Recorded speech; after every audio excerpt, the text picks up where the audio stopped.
Hello à toi et bienvenue dans cette nouvelle vidéo dans laquelle on va voir comment, comme ceci, afficher des logos de paiement sécurisés sous notre bouton Add to Cart ou ailleurs. On va le découper cette vidéo en plusieurs étapes. Déjà, premièrement, on va aller à l'essentiel. Je vais créer cette fonctionnalité, les logos, etc. T'expliquer un petit peu comment ça fonctionne, évidemment, pour que tu puisses le glisser à peu près où tu veux. Je vais te faire une démo sur les thèmes classiques et évidemment aussi sur la version 2.0 de Shopify. Comme ça, on va couvrir l'intégralité des sujets. C'est parti. Pour la première partie de ce tuto, je vais partir d'un thème Brooklyn, ok, qui est complètement vierge à l'heure actuelle. Tu pourras évidemment récupérer tout le code qu'on va créer ensemble juste en dessous de cette vidéo ou sur l'icône qui s'affichera tout à la fin. Mais dans un premier temps, on va aller à l'essentiel. Donc ici, je vais ouvrir notre partie modifier le code et évidemment, il va falloir identifier où est-ce qu'on va afficher tout ça. On va l'afficher sur notre produit en vedette dans un premier temps. Il faut savoir que sur Shopify, il y a deux types de fichiers pour le produit. La partie produit en vedette qu'on peut afficher sur notre page d'accueil ou la partie product template qui sera notre page produit, une page qui est unique et réservée à notre produit. Donc c'est deux fichiers différents, il faut faire attention, qui sont structurés généralement de la même façon. Donc on aura juste à dupliquer le code qu'on a créé.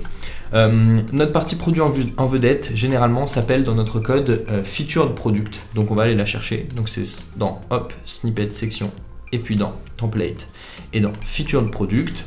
Et nous, on va identifier le bouton add to cart qui est ici. D'ailleurs, on va mettre un produit à l'intérieur, histoire que ça rende un petit peu mieux. Et ici, on a notre bouton ajouter au panier. On va l'afficher en dessous. Le bouton ajouter au panier, généralement, il s'identifie simplement. Je vais faire une recherche, commande F, et chercher sur submit. Ici, c'est la partie sold out, donc elle ne nous intéresse pas. Par contre, ça, c'est nos icônes panier. Je vais me placer en dessous de la balise forme et même tout en dessous du bloc formulaire de notre produit. Et on va tester ici pour voir si on est au bon endroit et si ça correspond bien à la place qu'on recherche. Alors ici, je vais taper genre au calme, j'enregistre. On actualise là et on va voir si oui ou non on est au bon endroit. Techniquement, ça va le faire. Ok, on a marqué au calme ici. Ok, super. Il se met à la ligne et à la suite de tous nos produits, c'est pas grave. Mais on va juste le mettre dans une balise div. Comme ça, ça créera un bloc juste pour ça. Et évidemment, il ne sera pas en ligne. Donc, on reteste. Techniquement, les deux composants seront désormais séparés. Parfait. Au calme s'affiche ici.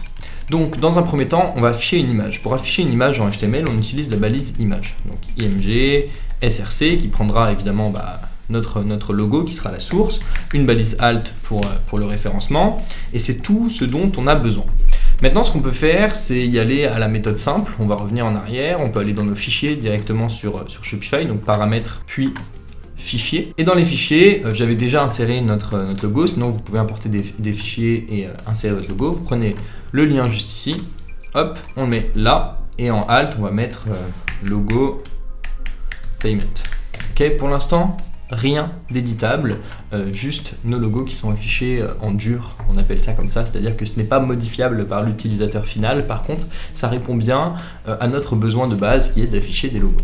Donc voilà, ils s'affichent ici, ils sont peut-être un peu gros, on pourra les resize avec du CSS. Pour l'instant, c'est pas la priorité, on a couvert la première partie, le premier fonctionnement, c'était assez rapide. On pourra évidemment le rendre éditable, on pourra évidemment changer aussi la taille de cette image ou le style avec du CSS. Maintenant, si on compare à notre autre partie, il y avait une ligne paiement sécurisé juste ici, qu'on va aller inscrire également. Alors, ça va demander un petit peu de code CSS en plus, donc on va pas trop se prendre la tête. Moi, ce code, je l'ai déjà écrit, donc je vais refaire une balise div ici, et je vais mettre paiement sécurisé. Ok. Hop. Maintenant, il nous faut juste du CSS pour afficher une barre et tout, etc. Mais déjà, on aura écrit notre première partie de texte. Voilà, paiement sécurisé. Maintenant, je vais lui donner une classe, c'est comme une sorte de prénom, un identificateur unique qui va s'appeler checkout. Hop, checkout, icône, title. C'est un nom que je lui ai donné parce qu'en fait, j'ai un code CSS qui est dans mon presse-papier. Hop, c'est un nom que je lui ai donné parce qu'en fait, j'ai un code CSS qui est dans mon presse-papier qu'on va écrire juste après et qu'on va coller juste là. Style, checkout, icône, title. Hop, donc là, je remarque que c'était pas vraiment le même parce que j'avais dû mettre un tiret qui n'était pas le même. Donc là, il faut bien que je mette un tiret du bas et que le nom soit similaire. Et ça, c'est du style que je vais appliquer sur cette partie-là et qui va me dessiner du coup techniquement ma petite barre entre les deux. On va voir, on va tester. Évidemment, si ça fonctionne ou pas. Ok, parfait. Il y a juste un truc qui me manque, c'est sur la partie paiement sécurisé, juste là. hop, il faudrait qu'elle passe dessus. Donc je vais la mettre dans une autre balise, span, hop, que je vais fermer, ici, dans laquelle j'ai un background white qui va s'appliquer sur la balise span qui sera à l'intérieur de checkout icon title. J'actualise et techniquement on est bon, ça répond à notre première partie. Maintenant on va rendre ça éditable si tu as envie d'aller un petit peu plus loin, sinon tu peux simplement récupérer ce code en dessous de cette vidéo. Je mettrai aussi les différentes étapes et les différents codes qu'on a créés au fur et à mesure parce que maintenant je vais rendre simplement éditable ce qu'on est en train de créer. Par exemple, paiement sécurisé, si tu veux écrire autre chose, on peut le remplacer par une variable. À savoir que je peux mettre section.settings.payment text et ça c'est une variable.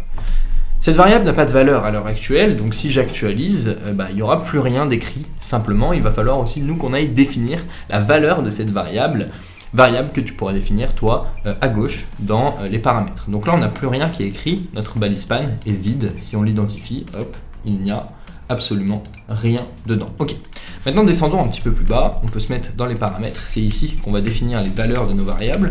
Et ici, je pourrais dire déjà d'une, créer une séparation, donc je pourrais mettre un header, ou heading, je sais plus comment ça s'appelle, type header pour séparer. Ensuite, il faudrait que je mette un content pour donner le contenu du header qui sera logo de paiement. Je vais actualiser. S'il y a une erreur, ça veut dire que j'ai mal fait quelque chose, sinon ça passe. Ok, ça passe. Hop, ici maintenant, je vais déterminer ma variable.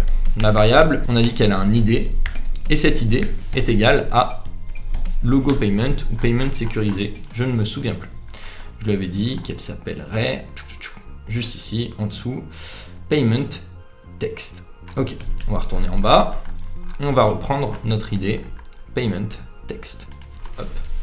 Ici, il va falloir que je donne d'autres informations, à savoir un label, la petite chose qui va s'afficher au-dessus. Je vais mettre texte à définir. Ici, je vais mettre un type, qui sera un type de texte pour savoir qu'est-ce qu'on va devoir faire. Est-ce que c'est une checkbox, est-ce que c'est un texte, un rich text, un HTML, etc. Un sélecteur ou un drop-down. Et je vais mettre un default qui sera ce qui est écrit de base, à savoir paiement sécurisé. Hop. Et là, techniquement, on est pas mal, on peut tester. Est-ce qu'on a une erreur? Non. Faites toujours attention aux virgules, aux accolades et au fait qu'on n'a pas de virgule sur la dernière ligne. Et là, on peut actualiser. Et donc, techniquement, notre valeur sera remplacée et en plus de ça, sera éditable. Ce qui est intéressant. Du coup, sur la partie Shopify, on a cette condition et ce troisième utilisateur qui peut intervenir. Et ici, on va pouvoir éditer notre paiement sécurisé et écrire absolument ce qu'on veut. Ok, on va remettre comme c'était. Maintenant, on va rendre modifiable notre image, ce qui est quand même intéressant si on veut mettre d'autres images. Et là, on va reprendre la même structure. Et au lieu que ce soit un type texte, on va mettre un type image picker. Ok, par défaut, on ne mettra rien. On mettra ici un label image à définir. Le label, c'est là le petit texte qui est au-dessus, qui donne des indications sur le champ qu'on est en train de faire. Et on mettra payment au lieu de texte image. Ok. Et cette variable, évidemment, on va lui dire qu'il faut l'appeler et on va remplacer notre image ici par cette variable. Ok. On va devoir ajouter quelque chose en plus, savoir image, puis aller lui dire d'aller chercher la source de cette image, donc le lien exact. Et il faut qu'on spécifie à chaque fois un image URL. Hop, c'est comme ça, c'est Shopify, et je vais lui donner un 450 fois. J'actualise. Ce qu'on peut faire aussi, c'est qu'en plus de ça, on va avoir des indications sur la alt de cette image qui va pouvoir être dynamisée également. Donc là, au lieu de mettre src, je vais mettre alt, et on pourra la définir, nous, sur notre partie personnalisation de Shopify. J'actualise. Techniquement, cette fois-ci, au lieu que le paiement sécurisé ne soit pas défini, c'est l'image qui ne sera pas définie parce qu'on n'en a pas encore choisi, mais c'est qu'une question de temps. Donc là, on voit qu'on n'a pas d'image. Si là, je sélectionne une image et que je retrouve mes logos s'affichent bien. Et c'est dynamisé, je peux afficher autant de logos que je veux. On va peut-être mettre une condition, parce que ici, quand on n'a pas d'image, voilà, on a cette partie de nos images qui est définie. Et si on l'ajoute sur plusieurs pages produits, il est possible que du coup, on se retrouve avec ça. C'est un danger. Donc là, on peut mettre une condition, à savoir un if, et on va lui dire, est-ce que l'image existe ou non? Donc là, on va pouvoir lui dire, est-ce que cette partie-là est différente? Donc là, c'est le logo différent, on peut dire ou égal. Donc si on lui dit qu'elle est différente de blanc, à savoir qu'elle a une valeur, donc qu'elle n'est pas blanche, qu'elle n'est pas vide, eh bien rentre dedans. On pourrait mettre également une condition else. à savoir que else affiche autre chose. Et dans ce else, on pourra aller récupérer ce qu'on avait mis en premier lieu, à savoir notre image qui était définie par défaut, hop, qu'on va récupérer ici. Je faisais juste des CTRL Z, ok, là je vais revenir au tout début, enfin à la dernière version, et je vais ajouter ça. C'est-à-dire que là ici, si notre image est définie, alors fait place à la variable, sinon affiche notre image par défaut, celle qu'on avait mis au début. Dans ces cas-là, ce sera les mêmes. Mais si on va chercher une nouvelle image, eh bien du coup une image différente sera présente. On va tester ça, logo payment, PNG, payment icône PNG, on va pouvoir mettre ça, on va en télécharger au pif, on va prendre des vraiment PNG, techniquement ça devrait le faire, cela. Est-ce que je les ai bien en format PNG? Oui. Et donc là, on a notre image par défaut, parce que notre image n'est pas définie. Mais là, si j'en définis une, dans ce cas, techniquement, c'est elle qui va prendre le dessus, et qui va être donc affichée. Voilà. Bon, c'était un faux PNG, faites gaffe à ne pas vous faire piéger sur Google, mais c'est un exemple qui fonctionne très bien et qu'on va appliquer maintenant sur notre thème down pour voir s'il y a des différences et évidemment si tu utilises aussi le thème par défaut. Il y a une marge qui se crée, donc là, bon, bah ça tu peux le régler. C'est seulement du CSS, donc tu peux l'utiliser avec ton inspecteur. J'ai plein d'autres vidéos sur la chaîne qui en parlent. Je te mettrai sûrement un lien juste ici pour aller te diriger vers la meilleure vidéo pour régler ces problèmes de marge. Tu peux l'approfondir, j'ai des formations qui en parlent. Maintenant, tu es venu pour cette fonctionnalité, tu l'as. Tu peux la récupérer juste en bas dans la description et je vais te montrer comment l'intégrer directement sur le thème down. Donc là, revenons en arrière. Hop. Est-ce qu'il veut bien nous remettre en arrière? Je peux pas reculer. Paramètres. On va remettre sur la partie admin. Donc là, on va tomber sur notre thème down, qui est le thème sur l'OS 2.0 de Shopify, qui n'a plus ou moins rien à voir, du moins dans la structure, avec une structure qui se veut plus souple, mais des fichiers et un système de fichiers qui est exactement le même. On va choisir notre produit en vedette, ici, qui aura le même nom de fichier, hein. Je vais évidemment le définir, donc définir mon produit, bag 4 anneaux, hop, et voilà. On se retrouve avec une structure qui est un petit peu différente. La seule différence sur ce thème, c'est que ici on va pouvoir bouger nos éléments, etc. Et nous, on va aller chercher le code qu'on a créé ensemble, celui-ci, hop, et l'insérer dans le fichier, du coup, produit en vedette de ce thème. Donc là, je suis sur la partie modifier le code de notre thème down, hop, foncé. Je vais me le mettre dans section, je vais aller ensuite dans la partie product template, est-ce qu'il me le trouve, product recommandation, rich text, etc. Feature de product, pardon. Ok. Ici pareil, je fais une recherche sur submit pour me diriger directement vers le bouton. Je vais aller à la sortie du formulaire. On voit qu'il y a une condition ok qui part, hop. Et là, on est dans une partie, où il y a des conditions et des blocs de partout. Pourquoi il y a des when et pourquoi il y a des blocs de partout? Parce que c'est ce qui permet d'avoir cette modularité sur le thème down. Donc il va falloir faire très gaffe à quel endroit on le met. Et techniquement, le mieux, ce serait de le mettre en même temps que les boutons parce que c'est là-dessus qu'on veut le positionner. À rappel, encore une fois, si tu veux le mettre juste au-dessus, par exemple sur notre thème ou en dessous du titre, ce qu'il faudrait que tu fasses, c'est que tu sélectionnes le H1, donc tu le retrouves ici dans ton code, ici par exemple, et que tu mettes le code là-dessous. Au moins tu seras sûr que ta mention s'affichera directement sous le H1. Si je mets un au calme, comme on avait fait au début pour savoir si on était au bon endroit, et bien là j'ai un au calme qui va s'afficher sous le titre. À noter que ça marche toujours comme ça. Tu peux toujours identifier avec ta console ici ce que tu vas modifier, le retrouver dans le code, parce que ça c'est juste le reflet de ce qui est dans ton code, et évidemment afficher à l'endroit où tu veux afficher à chaque fois.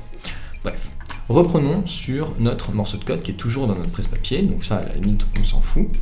Et on va retourner sur notre thème down. Là, on voit que c'est ici qu'il y a notre formulaire et nos boutons qui permettent de passer à l'achat. On a ici une condition else qui se finit et on va pouvoir le coller juste en dessous. Okay. Hop, si tu vois à peu près, si tu es sur un thème down qui est tout neuf, ce sera au niveau de la ligne 294. Là, je vais coller tout ça. Il nous manque juste quelque chose qu'on n'a pas récupéré chez nous, à savoir les variables qu'on a définies dans nos settings. Donc là, je vais aller les réidentifier grâce à l'id. Il va nous emmener directement en dessous. Hop, je les récupère là. Attention au système de virgule. Je vais aller tout en bas, rechercher du coup la partie settings et coller à l'intérieur.